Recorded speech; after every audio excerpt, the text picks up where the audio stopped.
Renters' Rights Bill, there is going to be, we know, a new landlord ombudsman and a new portal that's going to hold information about landlords and properties. So we don't actually know huge amounts about either of those two elements, but I thought I'd share a little bit around what it's likely to look like, and then some detail around what's to come in terms of timing.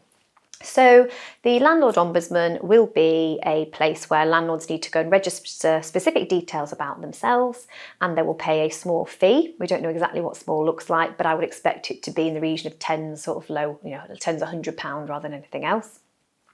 And it means that that gives you basically and the tenants redress to the Ombudsman for complaints. So it's another route rather than going to court or just a landlord not dealing with a complaint if that's the case. Now, agents have always had an ombudsman for a long time now, and it'll be interesting because tenants will still be able to go to an agent to ombudsman to complain and to a landlord. But the main thing is that we are very experienced with dealing with ombudsman issues as agents, and we can help facilitate any issues that do come to the landlord ombudsman. And we'll make sure, obviously, that you keep your registration updated and live, because that is important, because there are fines that are can be levied if you're marketing or letting a property and you're not registered as a landlord with the Ombudsman. So that's the Landlord Ombudsman. The portal, there's going to be more regulations to come to show what's going to be in there, but we expect there to be details around the landlord and around each property that the landlord has.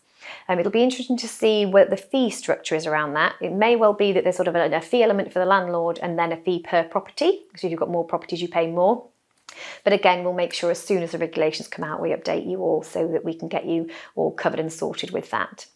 The portal is likely, we're told, to have some of these safety certificate elements on, because really what this portal is going to be is a window to the standards and of the property and the some detail around the landlords, so that is available to tenants to have full information on the properties that they're letting. But of course, it's going to be a very easy place for councils and to make sure that you're doing what you're meant to be doing.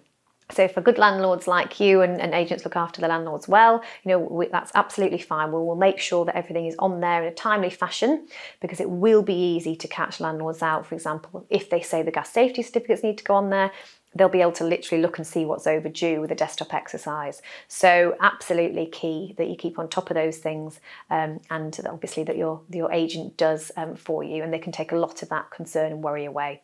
So we will wait to see exactly what elements go onto the portal. It may well come in phases. So it might be that those safety certificates aren't required to be put on for a certain time frame. We just don't know. But it will come in the regulations, and as always, I will make sure I digest those and share with all of my agents so that we can make sure you're right from the get-go and aren't exposed to any fines.